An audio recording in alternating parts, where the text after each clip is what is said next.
운명을 열어가라라는 제목으로 목사님의 설교가 있겠습니다. 반갑습니다. 참 좋으신 주님의 은총과 평강이 예배의 자리에 나오신 모든 분들 위해 함께 하시길 축원드립니다. 부부 두엣 특송 감사드립니다. 첫 번째 화면을 띄워주실 수 있을까요? 우리는 왜 하나님을 믿고 따르고자 하는 것일까요? 아마 여러 가지 이유가 있을 것입니다. 사도 바울이 고린도전서 15장에서 말하고 있듯이 예수 안에서 나는 날마다 죽는다. 사도 바울이 살아있는데 날마다 죽는다는 표현을 썼다는 것은 은유적 표현이죠. 낡은 존재 방식이 죽고 새로운 존재 방식으로 태어난다는 의미죠. 그렇게 해서 신앙생활을 하는 이유도 있을 수 있고, 다음으로는 우리는 피조물이기 때문에 하나님을 섬기도록 설계되어 있는 거예요. 그래서 어거스틴은 하나님께서 우리 인간을 창조하실 때 하나님을 향하도록 창조하셨다고 해요. 즉, 우리는 피조물로서 하나님을 섬기도록 미리 설계가 되어 있는 거죠. 그런 의미에서 우리가 하나님을 믿고 따른다고 할 수도 있겠지요. 또는 이 세상 존재의 바다에 빠지지 않기 위해 하나님의 부력을 신뢰하면서 존재의 바다에 빠지지 않기 위해 하나님을 믿고 따를 수도 있겠지요. 또 돈, 지위, 권세, 진로 이런 문제로 인해서 하나님을 믿고 따를 수도 있겠지요. 우리 각자의 수준과 신앙의 단계에 따라서 아마 하나님을 믿는 이유는 각기 다를 것 같습니다. 다음 스크린을 보면 인간의 운명은 정말 정해져 있을까요? 우리 인간은 정해진 대로 살아가는 것일까요? 저는 오늘 설교를 통해서 하나님을 믿는 이유 중에 중요한 이유 하나는 우리의 운명을 바꾸기 위한 것임에 있다는 것을 생각을 해보고자 합니다. 그런데 대부분은 또 우리 인간의 운명은 정해져 있다고 생각하는 경우가 많아요. 그리스 비극 작가 소포클레스의 오이디푸스 왕의 이야기를 보면은 그 인간의 숙명론에 대해서 상당히 강조를 하고 있는 것으로 보입니다. 소포클레스가 쓴 오이디푸스 왕의 이야기는 이렇습니다. 이제 한 왕이 신으로부터 이제 신탁을 받았어요. 아들을 놓으면은 그 아들이 자기를 죽이고 자기 부인, 즉 아들이 엄마와 결혼하게 될 것이라는 그런 신탁을 받게 돼요. 얼마나 저주스러운 신탁이에요. 그래서 이 왕은 아들을 이제 나중에 낳게 되는데 그 신탁을 기억을 하고 그 아들을 시종을 시켜서 죽게 합니다. 그 시종이 그 아들을 이제 죽이려고 했지만 그 갓난 아이를 차마 죽일 수가 없는 거예요. 그래서 들판에 그 아이를 버리고 돌아와서는 왕에게 거짓 보고를 하죠. 죽였습니다. 그런데 그 아이가 생명이 길었던지라 다른 나라의 왕비의 손에 의해서 왕자로 길러지게 돼요. 그래서 이름이 오이디푸스라고 붙여지게 돼요. 그 오이디푸스 왕자가 되는 거죠. 어느 날 이 오이디푸스가 여행길에 올랐어요. 여행길에 올라서 이제 길을 가다가 맞은편에서 오는 사람과 실랑이를 벌이게 돼요. 아마도 막 길이 좁아서 네가 비켜라, 내가 비켜라 하면서 우리도 차 운전하다 보면 그런 경우가 있죠. 그렇게 실랑이를 벌이다가 이 오이디푸스가 맞은편에 있던 그 남자를 죽이게 돼요. 죽이게 되고 그렇게 이제 여행길을 지속하다가 방이 하나 붙어요. 지금으로 치면 공문이죠. 전국에 방이 하나 붙었는데 그 방을 보니까 내용이 이래요. 테베라는 곳에 스핑크스가 있는데, 스핑크스는 이제 전설상의 그런 괴물이라 해야 되나요? 인간의 얼굴을 하면서 사자의 몸과 독수리의 날개를 하고 있는 게 이제 스핑크스인데, 이 테베라는 입구에서 스핑크스가 테베로 들어오는 사람들을 다 잡아먹어요. 그래서 이 스핑크스를 이기는 자는, 무찌르는 자는 그 테베의 왕비와 결혼을 시켜주고 테베의 왕으로 추대를 하겠다 그래요. 오이디푸스가 보니까 참으로 이제 재미있고 의협심이 있어가지고 이제 테베로 가서 그 스핑크스와 싸워서 이겨요. 결국은 그 테베의 왕이 되고 테베의 왕비와 결혼을 해서 두 딸과 이제 두 아들을 낳고 살게 됩니다. 나중에 그 나라에 역병이 돌게 돼요. 역병이 돌아서 오이디푸스는 신에게 물었습니다. 그래서 이런 신탁이 와요. 네가 아버지를 죽이고 어머니와 결혼했기 때문에 이 나라에 역병이 돌게 되었다. 그 길에서 마주쳤던 그분이 자기의 친부였던 거예요. 그리고 지금 현재 결혼해서 살고 있는 부인이 자기 친모였어요. 이 사실을 알고 오이디푸스는 너무 황당한 나머지 자기의 두 눈을 찔러서 장님이 되고 딸을 데리고 그 나라를 떠나버립니다. 왕비 이오카스테, 자기 친모죠. 이오카스테는 그 사실을 듣고 너무 충격을 받아서 자결하고 말죠. 그렇게 해서 이 소포클레스가 쓴 오이디푸스 왕의 이야기는 아주 비극적인 결말을 맞이하게 됩니다. 여기서 결국 오이디푸스는 그 신탁의 내용에서 자기 운명을 극복하려고 했지만은 자기 운명을 극복하지 못하고 결국 정해진 운명대로 살았다는 이야기지요. 정말 우리 인생이 이렇게 오이디푸스처럼 정해진 각본, 시나리오대로 살아가야만 하는 것일까요? 이렇게 살아간다면 어떨까요? 두 번째 스크린을 보면 기독교에서는 이와 유사한 이제 예정론을 발전을 시켰습니다. 예정론은 하나님의 주권에 의해서 구원받는 사람과 심판받을 자가 이미 정해져 있는 거예요. 이미 정해져 있어요. 이 세상에서 그렇다면 이런 문제가 생기죠. 이 세상에서 내가 아무리 개차반으로 못 살아도 죽고 나서 이미 구원받기로 예정되어 있기 때문에 이 세상에서 아무리 못 살아도 죽었어도 천당 가고 구원을 받는 거예요. 그런데 이미 심판받기로 예정된 사람은 이 세상에서 아무리 내가 잘 살아도 죽으면은 지옥 가고 심판을 받아요. 합리적인가요? 합리적이지 않죠. 그래서 이 예정론에는 문제가 있어요. 문제가 있습니다. 한계점이 노출되고 있어요. 그래서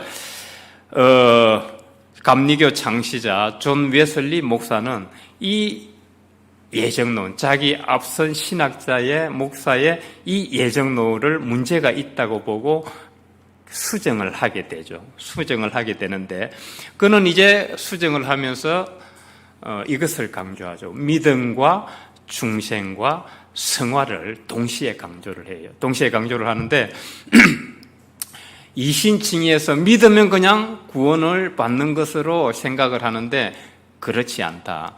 믿은 것은 집을 비유하자면은 우리가 집에 손님을 방문하는데 집에 비유하자면은 지금 대문을 들어선 것과 같다. 믿음은. 그러니까 집에 지금 대문을 들어선 거예요. 그러면은 이제 주인을 만나려면 다시 정원을 거쳐서 어디를 들어가야 돼요? 현관문을 들어가야 되죠. 그 현관문은 중생과 같다. 그러면 이제 현관문을 지나서 방 안으로 들어가려면, 주인을 만나려면 방 안으로 들어가야 되잖아요. 방 안으로 들어가려면은 그것은 성화와 같다. 방문을 열고 들어가. 그래서 이 존 웨슬리는 그걸 수정을 해서 믿음과 중생과 성화까지 가야 구원을 받지, 무슨 심판받을 자와 구원받을 자가 정해져 있는 것이 아니다. 여기서 존 웨슬리의 주장, 그 신학적 주장 견해를 보면은 존 웨슬리는 인간의 그 운명의 변화 가능성에 대해서 상당히 희망적이고 긍정적으로 보고 있다는 소리예요. 이미 내가 지옥 가고 심판받을 거면 뭐 잘 살 필요 없잖아요. 뭐 대충 살다가 가면 되지. 이미 뭐 지옥 갈 거고 심판받을 건데 이 세상에서 잘 살 필요가 없잖아요. 그리고 내가 이미 구원을 받을 것이면은 뭐 이 세상에 잘 살 필요가 뭐 있어요? 어떻게 해서 구원을 받을 건데. 그래서 이 문제는 이제 그 숙명론과 예정론, 이 운명론은 다소 문제가 있어 보이지요. 어때요? 우리 성도님들은 자신의 운명에 대해서 어떻게 생각을 하시는지요? 회의적이신가요? 긍정적이신가요? 바뀔 수 있다고 보는지요? 바뀔 수 있다고 보지요? 그게 신앙입니다. 그게 신앙입니다. 세 번째 스크린을 보면 동양의 주역은 그 오이디푸스 왕의 숙명론과는 달라요. 오이디푸스 왕의 이야기와는 달리 이 동양의 주역은 주로 인간의 운명의 변화 가능성에 대해서 초점을 맞추고 있어요. 뭐 설교에 무슨 또 주역인가 이렇게 오해하실 필요는 없고 어렵게 생각하실 필요 없고 주역에는 총 64개가 있어요. 64개가 있는데 저 한 개의 효가 6개의 효가 있어요. 6개의 효가 있는데 저렇게 하나로 되어 있는 것을 양효라 그러고 두 개로 한 효가 두 개로 분리되어 있는 것을 음효라 그래요. 그러면 저 6개의 효가 이제 이렇게 중첩이 되면서 인간의 그 변화무쌍한 운명을 설명을 해주고 있어요. 그러니까 저게 음양 이렇게 될 수도 있고 양양양 이렇게 될 수도 있고 양음 이렇게 될 수도 있겠죠. 그게 바로 나중에 주역으로 의미를 풀이하면은 이제 인간의 그 변화 가능성, 이 세상은 그냥 정지된 상태로 있지 않다는 거예요. 계속 운동을 하고 있어요. 계속 운동을 하고 있기 때문에 지금 이 시간과 1시간 뒤에 벌써 상황이 달라져요. 그러니까 지금 내가 아무리 어렵고 힘든 상황에 있을지라도 그 상황이 계속 지속되는 게 아니에요. 또 변화가 오게 되죠. 그래서 이 주역은 인간의 그 운명의 변화 가능성에 대해서 초점을 맞추고 있어요. 그렇다면은 우리가 변화무쌍한 세계에 대해서 그러면 어떻게 대처해야 되느냐 했을 때 주역을 지은 사람들은 이렇게 주장을 하죠. 우리의 마음을 바로 하고 행동을 겸손하게 하라. 그것이 이 변화무쌍한 그 자기의 운명에 대해 지혜롭고 명철하게 대처하는 방법이다. 그렇게 이제 주장을 하고 있어요. 네 번째 스크린을 보면 그렇다면 성경은 어떨까요? 성경은 숙명론과 운명 변화의 가능성 둘 다를 말하고 있는 것 같습니다. 예컨대 예수님을 십자가에 죽게 팔아넘긴 가룟 유다는 주님께서 어떻게 말씀하셨죠? 차라리 태어나지 않았더라면 제게 더 좋았을 것이다. 이 가룟 유다는 결국 주님을 팔아넘길 수도 있고 팔아넘기지 않았을 수도 있었어요. 그런데 가룟 유다는 주님을 팔아넘기는 쪽으로 선택을 했죠. 결국 그렇게 해서 가룟 유다는 그 선택에서 자기의 운명을 열어가지 못했어요. 그냥 정해진 운명을 그대로 살고 말았던 거예요. 충분히 기회가 있었는데. 다섯 번째 스크린을 보면 오늘 성경 본문의 말씀도 보면은 인간의 운명에 관해서 말씀하고 계십니다. 인간의 운명의 변화 가능성에 대해서 아주 희망적인 메시지를 주시고 계셔요. 종의 신분이지만은 얼마든지 주의 영을 마음으로 받아서 아들의 영으로 살 수 있다는 메시지를 지금 주고 있어요. 여기서 종은 은유적 표현이죠. 바로 하나님을 모르고 이기적이고 자기 중심적으로 살아가는 자들을 두고 종이라 그래요. 그러니까 이기적이고 자기 중심적이고 욕심대로 살아가면은 어떻게 했어요? 이 세상이. 그러나 아들은 주의 영을 받아서 하나님의 말씀 안에서 성령의 열매를 맺고 살아가는 자들이죠. 그러니까 하나님 나라 건설의 주역들을 말하는 것입니다. 여기서 이 종과 아들을 러시아의 신학자 베르다예프라는 신학자가 있어요. 말은 조금 이름이 좀 어려운데 그 베르다예프라는 신학자는 이 종과 아들을 노예와 자유에 비유해요. 노예와 자유. 그러니까 이기적이고 자기중심적이고 남 보지 않고 욕심대로 사는 사람은 그 노예에서 벗어나지 못하고 있다는 거예요. 결국 성경에서 말하는 종의 삶을 살고 있다는 거죠. 그러나 이 노예의 삶에서 자유의 삶, 즉 아들은 종에서 노예로 운명을 열어가기 위해서는 베르다예프는 우리 안에 그리스도의 빛이 침투해 들어오셔야 된다 그래요. 다시 말해서 그가 인류의 역사를 쭉 연구해 보니까 인간 우리 안에 그리스도의 빛이 들어오지 않고서는 이 인류는 희망이 없다는 거예요. 이기적이고 자기중심적이고 욕심대로 살기 때문에 이게 확장돼서 전쟁을 일으키고 뺏고 빼앗고 죽이고 폭력을 일삼고 지금 러시아와 우크라이나 두 나라가 지금 대립을 하면서 세계를 정말 어둠과 혼란 속으로 지금 몰아가고 있어요. 이렇게 계속 가다간 참으로 걱정입니다.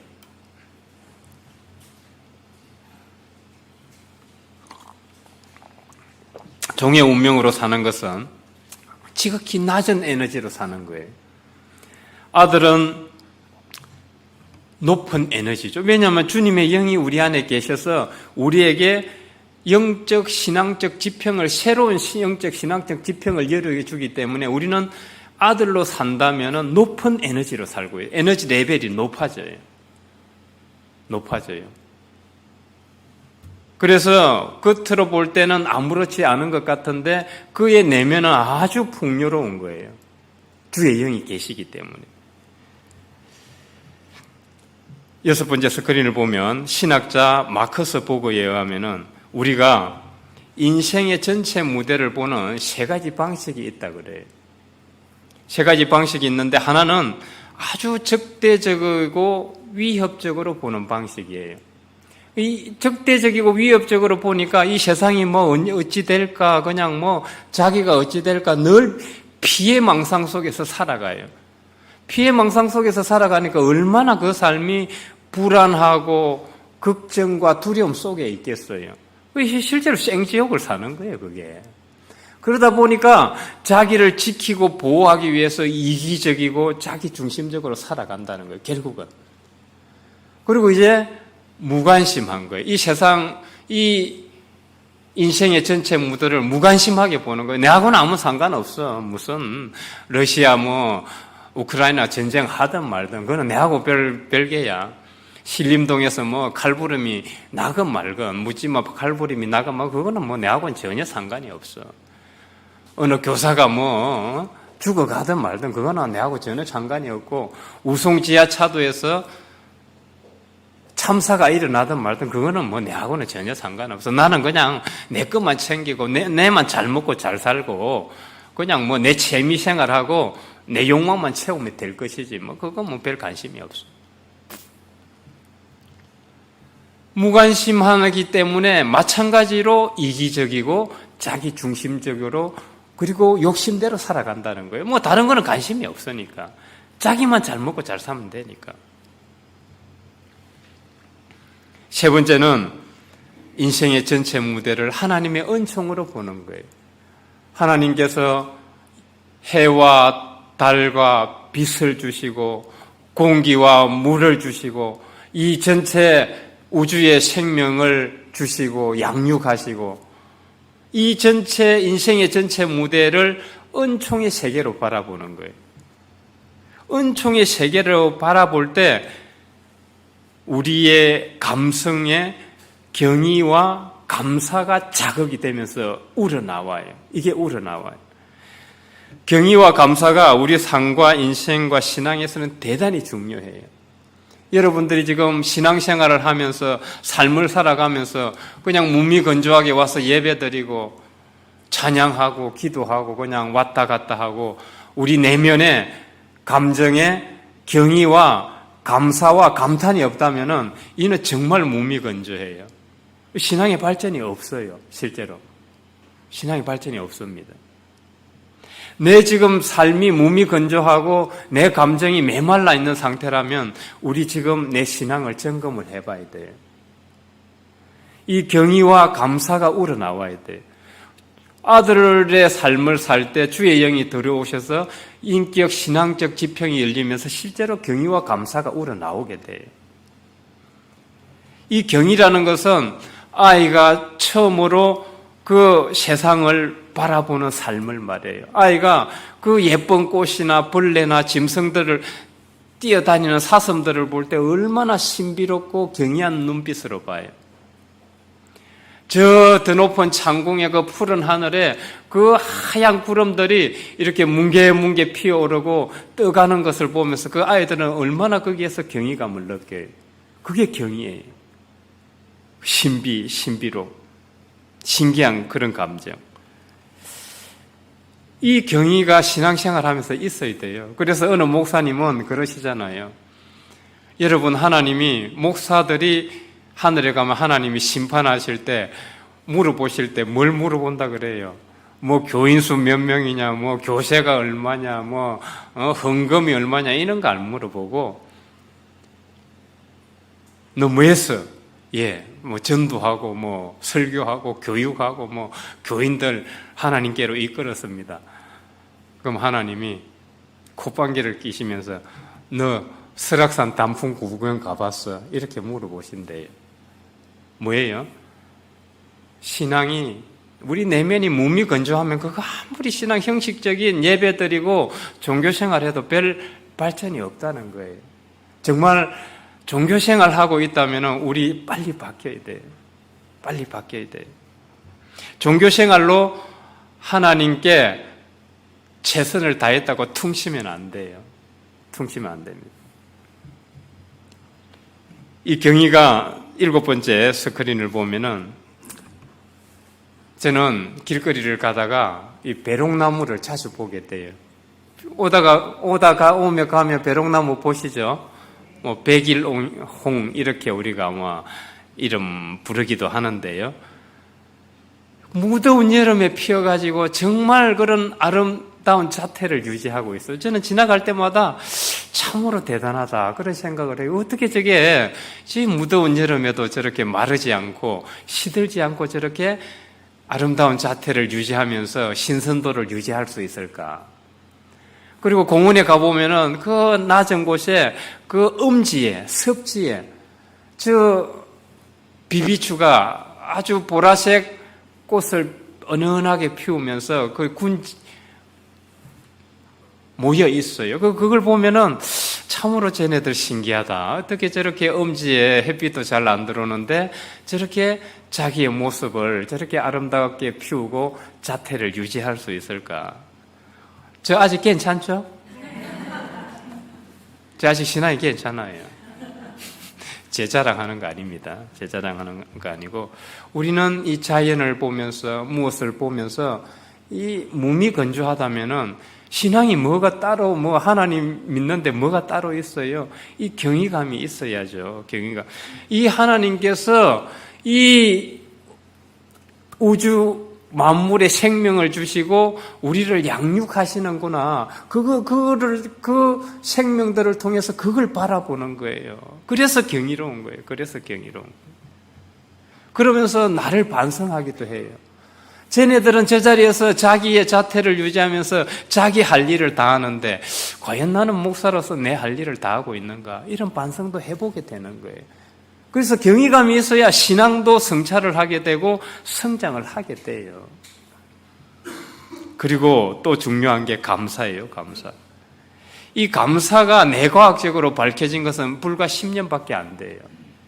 감사의 내과학, 정신 웰빙, 정신 건강, 이 감사의 내과학이 밝혀진 지가 불과 10년밖에 안 돼요.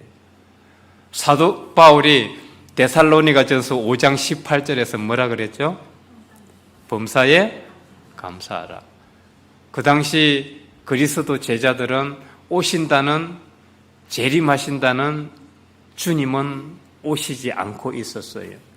하나님 나라는 이루어진다 그랬는데 하나님 나라는 이루어지지 않고 자기네들에게 오는 것은 핍박과 박해였어요. 고통과 고난이었어요. 이 상황에서 사도 바울은 그들에게 범사에 감사하라 그러고 있어요.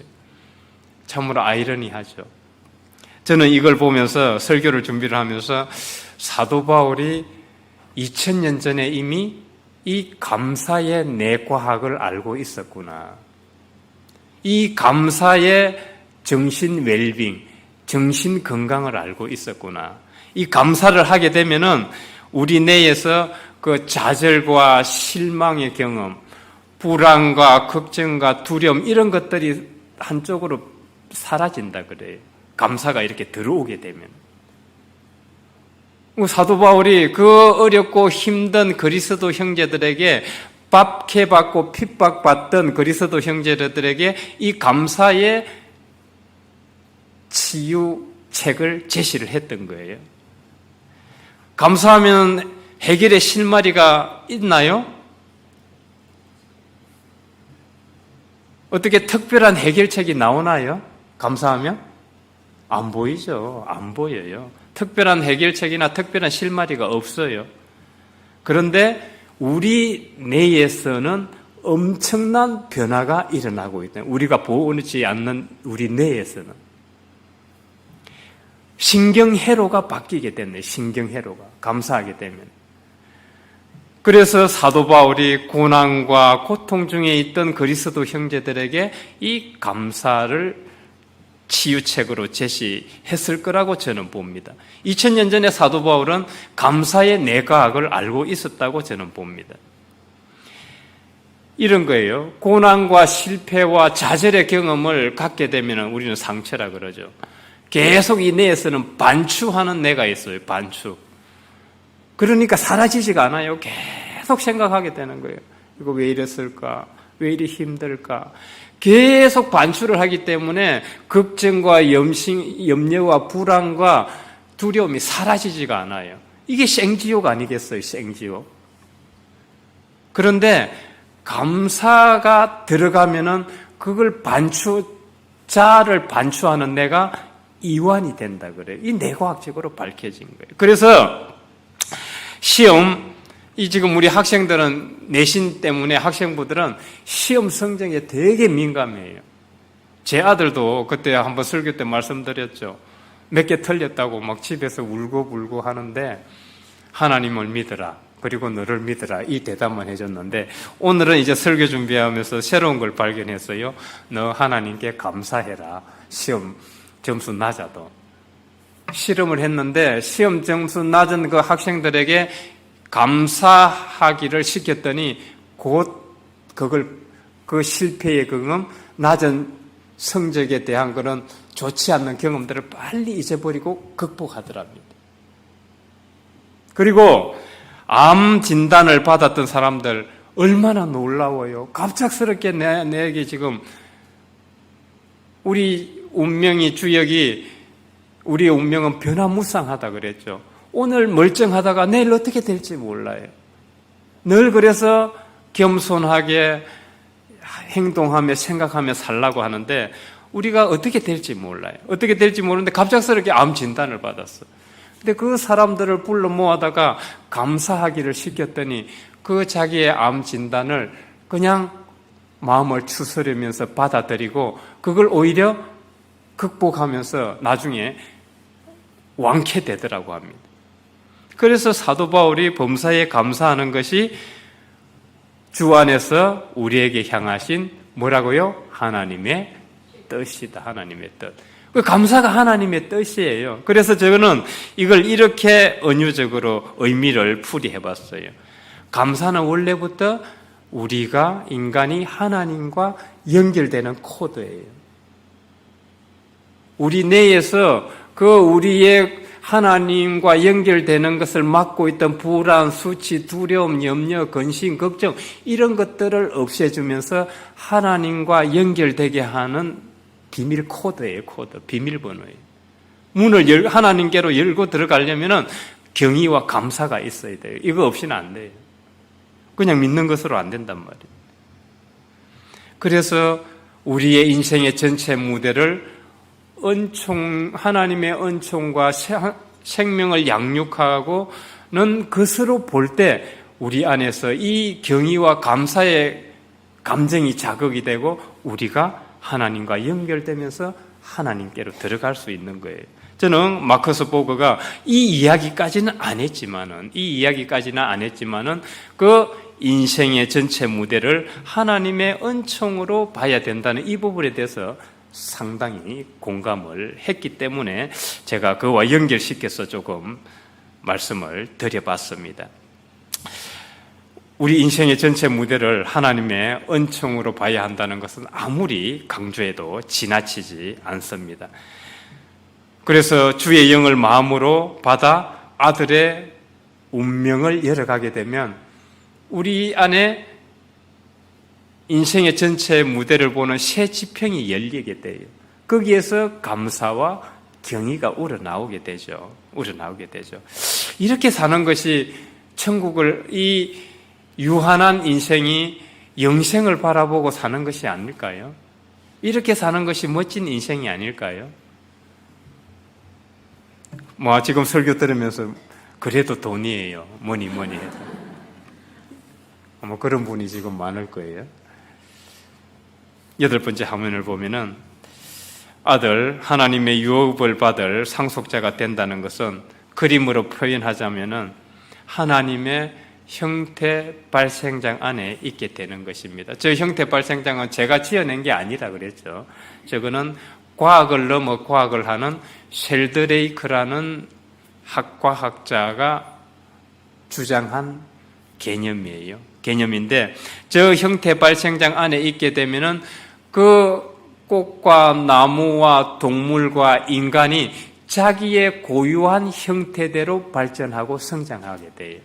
그게 이제 형태 발생장인데 아들이 된다는 것은 주의 영을 받아서 아들이 되어 하나님의 유업을 받을 상속자가 된다는 것은 저는 저 개념이 아닐까 생각을 해요. 하나님의 형태 발생장 안에 있으면서 성령의 끈으로 연결되어 있는 거예요. 그렇기 때문에 성령의 끈으로 우리가 하나님 안에 있고 연결되어 있기 때문에 우리가 아무리 외국에 가고 멀리 우주선을 타고 명왕성을 가고 해왕성을 간다 그래도 저 성령의 끈은 고무줄처럼 떨어지지가 않아요. 연결되어 있어요. 우리는 이를 두고 하나님의 영과 접속했다고 표현을 하는 거죠. 주의 영을 마음으로 받아 아들의 운명으로 살아간다는 것은 이런 믿음을 가지고 살아가는 것이 아닐까 생각을 해요. 우리가 하나님과 연결되어 있다는 의식, 성령의 끈으로 떨어지지 않고 있다는 이 의식, 믿음으로 살아가는 게 아닐까 생각. 그럴 때 우리 안에서 경의와 감사가 일어나는 거예요. 이럴 때 우리 안에 있던 낮은 에너지들, 분노, 슬픔, 두려움, 수치, 죄책감 이런 것들이 물러나게 되고 주님의 높은 에너지로 살게 돼요. 우리의 영적, 인격적 에너지 레벨이 높아지는 거예요. 아들로 산다는 것은. 9번째 스크린을 보면 우리 몸과 마음을 이루고 있는 원자들은 운동을 해요, 운동. 지금 우리 몸을 이루고 있는 혹은 모든 세상 물질을 이루고 있는 것은 이제 원자예요. 기본 단위가 원자. 저 원자가 가만히 있는 것이 아니라 원자는 텅텅 비어 있어요. 텅텅 비어 있는데 하나의 중심에 핵이 있고 그 텅텅 빈 공간을 전자들이 빙글빙글 돌고 있는 거예요. 궤적이 있어요. 자기 궤도가 있단 말이에요. 그 궤도를 벗어나지 않고 핵을 중심으로 계속 빙글빙글 돌고 있어요. 그래서 운동을 하는 거예요. 에너지가 있단 말이에요. 운동을 하는데 이제 우리가 그때 하브루타 하면서 배웠죠. 저기서 핵융합이 일어나려면 어떻게 돼요? 성령의 불이 저 안에 들어가서 저 원자가 뜨거워질 때 저기서 핵융합이 일어나요. 이는 실제로 과학에서도 마찬가지예요. 핵융합이 일어날 때 그 양자들이 엄청 어마어마하게 뜨거운 열을 가하게 돼요. 그때 팍 폭발하면서 핵융합이 이루어지고 에너지 레벨이 높아져요.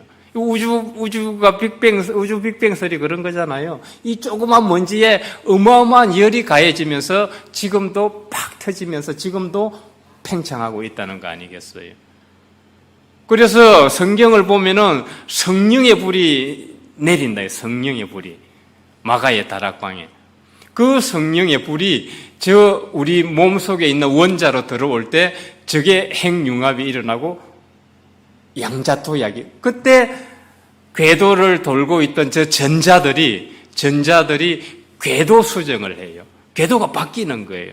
궤도가 바뀌면서 도약을 하게 되는데 우리는 저걸 양자도약이에요. 양자도약. 뜨거운 성령의 불이 들어가면서. 그래서 성경에 보면은 혈류증을 앓던 여인이 어떻게 자기 병을 고쳐요? 믿음으로. 거기에 주님의 에너지가 우리 눈에 보이지 않는 강력한 성령의 불이 들어갔다고 봐야 되는 거예요. 중풍병자가 걷지 못하다가 걷게 된 게 주님의 그 뜨거운 높은 에너지가 그 안에 들어가서 그의 몸을 변화시켰다고 봐야 되는 거예요. 이거는 앞으로 과학으로 저는 증명되어야 될 거라고 저는 생각을 해요. 이거 그냥 안 보이니까 무조건 믿으라가 아니라 앞으로 과학이 더 발달하면은 이것도 증명한 날이 올 것이라고 저는 생각을 합니다. 그걸 시도한 사람이 있죠. 70년 전에 홍종기 박사라고 생사의 표현에서 저걸 증명하려고 시도를 했어요. 그래서 그분은 이 시대에 저런 하나님의 성령의 역사가 있는데 이 20세기에 한낱 꿈으로 사라지지 않도록 해달라고 자기가 그 연구를 해서 자료를 남겨놨어요. 앞으로 후대들이 그 자료를 보고 연구를 하라는 거예요. 거기에 보면 저 그림이 나와요. 원자 그림이 나온다니까. 그래서 이 몸에서만 빅뱅이 일어나는 것이 아니라 우리가 주님의 높은 에너지가 들어올 때 우리의 믿음과 의식에서도 빅뱅이 일어나는 빅뱅. 베드로가 사람들은 주님을 보고 엘리야, 세례 요한, 예레미야 어쩌고 할 때 베드로는 주님을 보고 뭐라 그랬어요? 주는 그리스도시요 살아계신 하나님의 아들입니다. 이 고백은 믿음의 빅뱅이에요. 이게 불가능한 거예요, 실은. 베드로는 예수님을 보고 하나님으로 본 거예요. 하나님의 예수 안에서 성육신 하셔서 예수님이 하시는 행동과 말씀 모두 생각은 아버지의 뜻이었다는 것을 알고 있었던 거예요. 믿음의 빅뱅이 일어난 거예요. 저를 목회의 길로 인도하신 목사님은 그러셨어요. 하나님을 믿고 따른다는 것은 자기의 사주팔자 정해진 운명을 바꾸는 일이다. 인생을 정해진 운명 그대로 살지 않으려면 하나님을 믿고 그리스도를 믿고 성령을 믿고 살아야 된다 그러셨어요. 그래서 큰일이나 흉사, 존재의 바다에 빠지지 않도록 도와주신다는 거예요. 성령께서. 저는 목회를 배우면서 그 말씀이 아직도 귓가에 쟁쟁해요. 그 당시에는 무슨 뜻인지 잘 몰랐어요.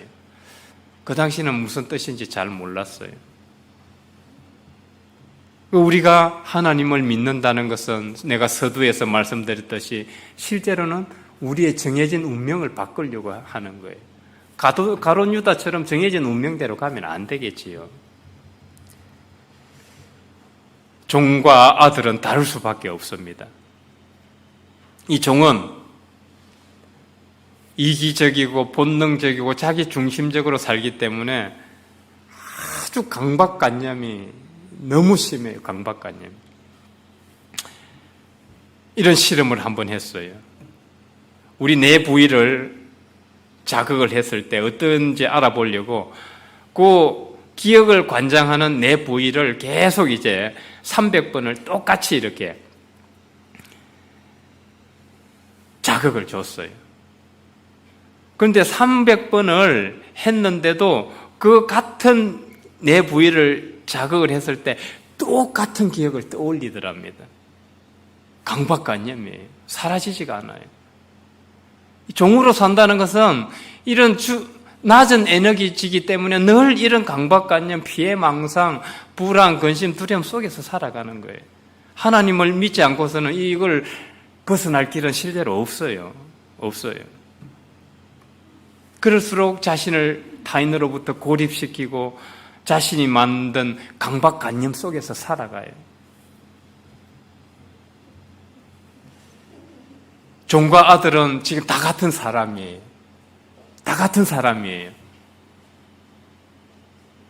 겉으로 보면 똑같지만 믿음과 그 내면의 의식의 차원은 천지차이에요. 추구하는 가치도 다르고 행동도 다릅니다. 달리 말하면 노예와 자유의 차이예요. 10번째 스크린을 보면 다이아몬드와 흑연의 차이가 뭡니까? 지금 구성 성분은 똑같아요. 다 탄소로 이루어져요. 탄소. 다이아몬드든지 흑연이든지 간에 구성 성분은 탄소예요. 뭐가 다르죠? 구조가 달라요. 구조에 의해서 다이아몬드냐 흑연이나 결정이 돼요. 우리 내면에 어떤 믿음과 어떤 신앙과 어떤 신뢰로 우리 내면을 구조화하고 프레임할 것인가? 이게 종을 만들 것이냐, 종으로 살 것이냐, 아들을 살 것이냐가 결정 짓는다고 해도 과언이 아니에요. 하나님은 우리가 숙명론을 받아들이고 주어진 운명, 정해진 운명에 안주하는 것을 바라시지 않습니다. 안 그러면 우리에게 자유의지를 주시지 않으셨겠죠. 기계적으로 그냥 다 하면 되는 거니까. 나의 운명이 지금 무기력하고 감사와 경의도 없고 무미건조하다면 우리는 지금 나의 신앙을 재점검해야 할 때입니다. 내가 지금 종교 생활만 하고 있지나 않은지, 그냥 때 되면 예배 오고 예물하고 그냥 봉사하고 왔다리 갔다리 종교 생활에 머물고 있지나 않은지 우리는 다시 자신을 돌아보고 주님의 영을 자각을 해야 돼요. 내 안에 주님의 영이 지금 성경에서 말씀하고 계시듯이 내 안에 주님의 영이 있다는 것을 자각을 하고 나의 본능과 자기 중심성의 외피를 하나씩 벗겨나가는 그런 노력이 필요합니다. 그것이 바로 자신의 운명을 열어가는 시작이고 출발점입니다. 그렇게 해서 모두가 하나님 안에서 아들의 운명을 열어갈 수 있길 주의 이름으로 축원드립니다. 사랑의 하나님, 본능적이고 자기중심적이고 강박관념에 사로잡혀 사는 삶이 종의 운명이고 아들의 운명은 하나님을 믿고 아들의 영을 마음으로 받아 하나님의 유업을 받을 상속자의 삶을 사는 것임을 생각해 보았습니다. 아들의 운명으로 살아가는 삶은 때로는 작아 보이고 힘들고 가끔씩 그렇게 살아간들 달라질 게 뭐 있어 늘 나만 희생하고 나만 힘들고 고통스럽기만 한데 그런 질문이 생길 때도 많겠지만 우주 전체에 충만한 하나님의 마음과 하나 되어 가는 것이고 자신의 운명을 열어가는 삶이고 길임을 생각하며 아무쪼록 저희들 모두 종의 운명의 문을 열고 나와 아들의 운명을 열어가고 그리하여 항상 주님의 은총 안에 경의와 감사와 행복과 기쁨으로 살아갈 수 있도록 인도하여 주옵소서. 예수 그리스도 이름으로 기도드립니다. 아멘.